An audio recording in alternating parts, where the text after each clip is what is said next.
Caesarean நிறைய பேருக்கு நடக்குது. ஆனால் சிசேரியனுக்கும் ரிப்பீட் சிசேரியனுக்கும் என்ன டிஃப்ரென்ஸ்னு பார்ப்போம். சிசேரியன்னா என்னது?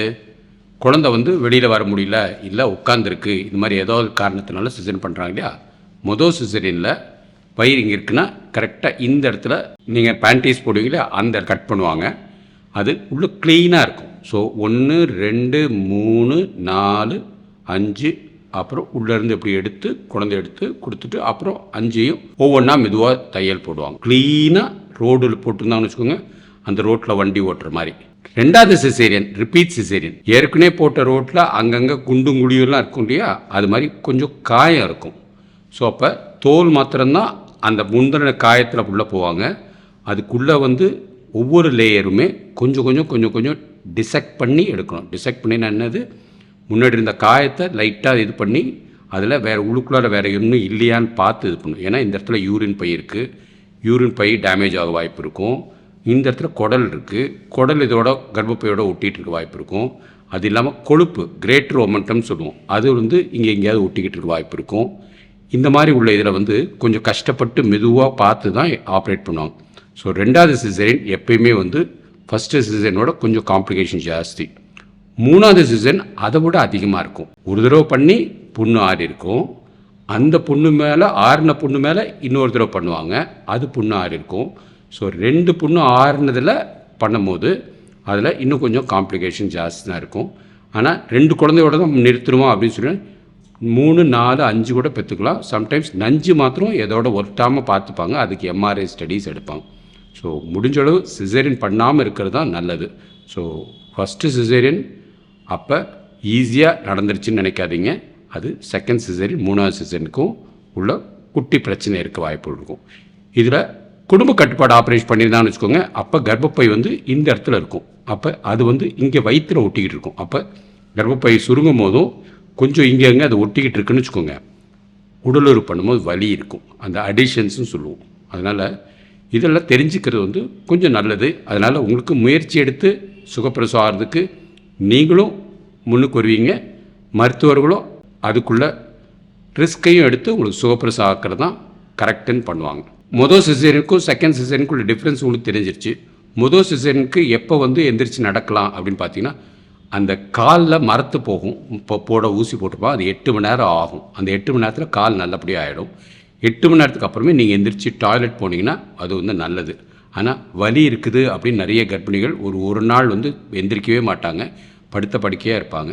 அதனால் வலிக்குள்ள மருந்து மாத்திரை டாக்டர்ஸ் கரெக்டாக பார்த்து கொடுப்பாங்க. ஸோ 24 ஹவர்ஸ்க்கு அப்புறம் எந்திரிச்சு நீங்கள் டாய்லெட் போகலாம். ரூமுக்குள்ளேயே கொஞ்சம் கொஞ்சம் அங்கே நடக்கணும். நடந்தீங்கன்னா தான் குடல் மூவ் ஆகி காற்று போகும், உடனே ஃபுட்டு கொடுப்பாங்க. இல்லைனா காற்று போகல அப்படின்னு சொல்லிட்டு உங்களை 3 நாள் பட்னி போட்டுருவாங்க. வெறும் தண்ணி மாத்திரம் குடிப்பாங்க, கையில் ட்ரிப்பு குத்துக்குன்னு குத்திகிட்டே இருப்பாங்க. நம்ம பால் கொடுக்கறதுக்கும் அந்த கையை குத்துறதும் வலிக்கும். ஸோ முடிஞ்ச அளவு 8 மணி நேரம் முடிஞ்ச உடனே கொஞ்சம் எந்திரிச்சு வாக் பண்ணிட்டீங்கன்னா உங்கள் குடல் ஈஸியாக மூவ் ஆயிரும்.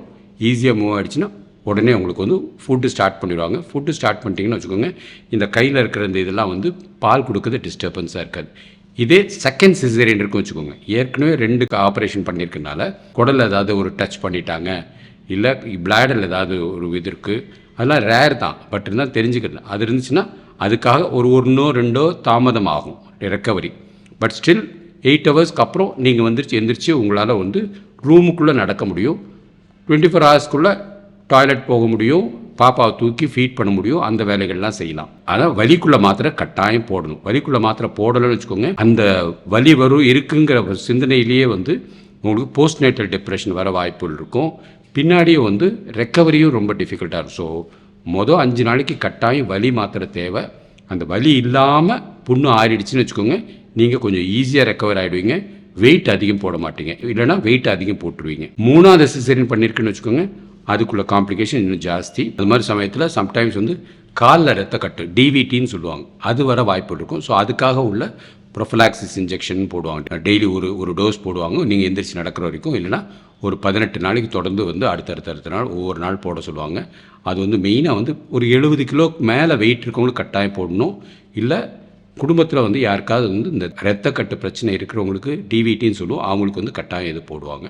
ஸோ இதுதான் ஃபஸ்ட்டு, செகண்டு, தேர்டு சிசேரியனுக்கு உள்ள இது. ஏதாவது ஒரு சிசேரியனுக்கு அப்புறம் ஃபேமிலி பிளானிங் பண்ணியிருந்தேன்னு வச்சுக்கோங்க, அதுக்குள்ள காம்ப்ளிகேஷன் இன்னும் அதிகம். நான் முன்னாடியே சொன்ன மாதிரி இது கர்ப்பப்பை கீழே தையல் போடுறது, அங்கே வந்து பெருசாக மசில் இருக்காது, வெறும் சாஃப்ட் டிஷ்யூ தான் இருக்கும். ஸோ தையல் போடுறது ஈஸியாக இருக்கும், புண்ணும் ஈஸியாக ஆகிடும்.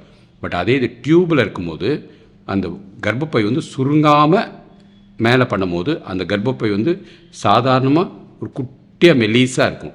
ஆனால் அது இந்த தடியாக இருக்கும், இல்லாட்டி இந்த தடியாக இருக்கும். அந்த தடியாக இருக்கும்போது அதில் வந்து கட் பண்ணும் போது அது அந்த புண்ணு ஆறுறது கொஞ்சம் டைம் ஆகும். அந்த புண்ணு ஆறும் போது அது வயிற்றில் அப்டாமினல் வாலில் ஒட்டிக்கிச்சுன்னு வச்சுக்கோங்க. அது இழுக்க இழுக்க இந்த வலி அந்த பக்கம் இருக்கும். அதுக்காக பின்ன ஒரு லாப்ரோஸ்கோப் பண்ண வேண்டியும். இது 1002-3 பேருக்கு தான். பட் இட் இஸ் அவாய்டபிள் இது. அதனால் முடிஞ்ச அளவு சிசேரியன் செக்ஷன் கூட ஃபேமிலி பிளானிங் பண்ணாதீங்க. ஒரு ஆப்ரேஷன் தான் அதோட சேர்ந்து பண்ணிக்கலாம் அப்படின்னு நினைப்பீங்க. பட் ரிஸ்க் எதுக்கு? 6 மந்த்ஸ் கழிச்சு லேப்ரோஸ்கோப்பில் பண்ணிக்கோங்க. அதான் உங்களுக்கு சேஃப்.